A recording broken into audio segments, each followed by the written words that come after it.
আসসালামু আলাইকুম। Hello everyone, কেমন আছেন সবাই? আলহামদুলিল্লাহ আমি খুবই ভালো আছি। ফেসবুকে যারা আমরা নতুন কাজ করতে এসেছি বা নতুন কাজ করছেন, তাদের কিন্তু ধৈর্যহারা হলে কোনোভাবে এগিয়ে যাওয়া সম্ভব না। একটা জিনিস মনে রাখবেন, একটা পেজ বা প্রোফাইল কিন্তু ধীরে ধীরে সেটা যত্নের সাহায্যে বড় করতে হয়। এখন ধরেন আপনার পেজটা একদম বেবি অবস্থায় আছে, তাকে পূর্ণ রূপ দেওয়ার জন্য, প্রাপ্তবয়স্ক করার জন্য আপনাকে কিন্তু সময় দিতে হবে, ধৈর্য ধরে অপেক্ষা করতে হবে। একদিনে কিন্তু একটা জিনিস বড় হয় না, এই জিনিসটা সবসময় মাথায় রাখতে হবে। আমরা কিন্তু অনেকেই শুধু রিলসের উপর ডিপেন্ড করি বা মাঝে মধ্যে দু একটা পোস্ট দিই, তাতে অস্থির হয়ে যাই। আসলে এইভাবে কখনো হয় না। আমাদের প্রত্যেকের চেষ্টা করতে হবে নিয়মিত লেগে থাকার জন্য এবং নিয়মিত কন্টেন্ট ক্রিয়েট করার জন্য। কন্টেন্ট ক্রিয়েশনকে যদি আপনি পেশা হিসেবে নিতে চান, তাহলে আপনাকে ধৈর্য ধরে কাজ করে যেতে হবে এবং ভালো ভালো কন্টেন্ট ক্রিয়েট করে আপনাকে আপলোড করতে হবে। প্রতিনিয়ত একটা জিনিস মনে রাখবেন যে নতুন কোনো কিছুর সাথেই মানুষ কিন্তু সংযত হতে পছন্দ করে। নতুন কোনো কিছু বা নতুনত্ব কিন্তু সবাই দেখতে পছন্দ করে। এর জন্য চেষ্টা করতে হবে নতুন নতুন কিছু আইডিয়া ক্রিয়েট করার জন্য, যার ফলে কিন্তু আপনার ভিডিওগুলো ফর ইউতে চলে যাবে। আর ফর ইউতে যাওয়ার জন্য আপনাকে ভালো মানের ভিডিও আপলোড করতে হবে। আপনি বলতে পারেন যে অনেক কন্টেন্ট ক্রিয়েটরের ভিডিওর কিন্তু মান ভালো না, তারপরে তাদের ভিডিওগুলোতে ভিউ হয় কীভাবে, সেটা নিয়ে আপনাকে ভাবতে হবে না। আপনি শুধু আপনার ভিডিওর দিকে ফোকাস করুন।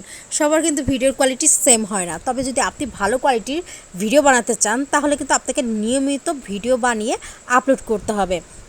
যেমন আমি এই মাঝে মাঝে রান্নার ব্লগ দিই, তাছাড়া বিভিন্ন কিছুর ব্লগ দিই। তো যেহেতু আমি গ্রামে থাকি, সেহেতু আমি কিন্তু এখানকার যে পরিবেশ আছে বা আদার্স কিছু আছে সেটার উপরে আমি ব্লগ দিই, বা আমার নিত্যদিনের যা কিছু আছে আমি তা শেয়ার করি।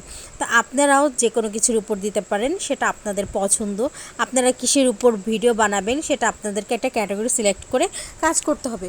অনেকেই কিন্তু ক্যাটাগরি বোঝেন না যে কীভাবে কী গোছাতে হয়। অনেকের ভিডিওর মান ভালো না, কোয়ালিটি ভালো না, এবং যা ইচ্ছা তাই দিলেই কিন্তু ফেসবুকে ভাইরাল হবে এমন না।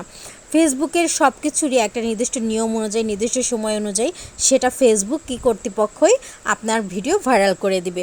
সেই পর্যন্ত আপনাকে ধৈর্য ধরতে হবে আর কাজ করে যেতে হবে। আমি আমি কিন্তু 1 বছর আগে মনিটাইজেশন পেয়েছি, কিন্তু 1 বছর আমি ঠিকমতো কাজ করতে পারিনি। তো আসলেই কিন্তু পরিশ্রম করতে হয়। যে কোনো কাজের প্রতি যদি ডেডিকেশন না থাকে, ভালোভাবে যদি সেখানে সময় না দেওয়া যায়, তাহলে কিন্তু সেখানে কখনোই ভালো কিছু করা সম্ভব হয় না। তাই ভালো কিছু করার জন্য অবশ্যই নিজের সর্বোচ্চ পরিশ্রম দিয়ে অ্যাক্টিভ থাকতে হয়, কাজ করে যেতে হয়। তো আমার কাছে যেটা মনে হয়েছিল যে ভিডিও করাটা আমার কাছে আগে মনে হতো অনেক সহজ, কিন্তু আসলে না, ভিডিও করাটাও কঠিন, সেটা আবার এডিটিং করা এবং গুছিয়ে নেওয়াটা অনেক কঠিন এবং সময়ের ব্যাপার। আর এইটুকু সময় যদি আমরা ঠিকমতো না দিতে পারি, আমরা যদি সঠিকভাবে সেই কাজগুলো এডিটিং সহ ভালো করে না করতে পারি ভিডিওর, তাহলে কিন্তু আমাদের ভিডিওগুলো কেউ দেখবে না, কেউ দেখতে পছন্দ করবে না। সবাই কিন্তু সুন্দর জিনিস পছন্দ করে, আমিও যেমন আপনিও তেমন, ঠিক কিন্তু তাই।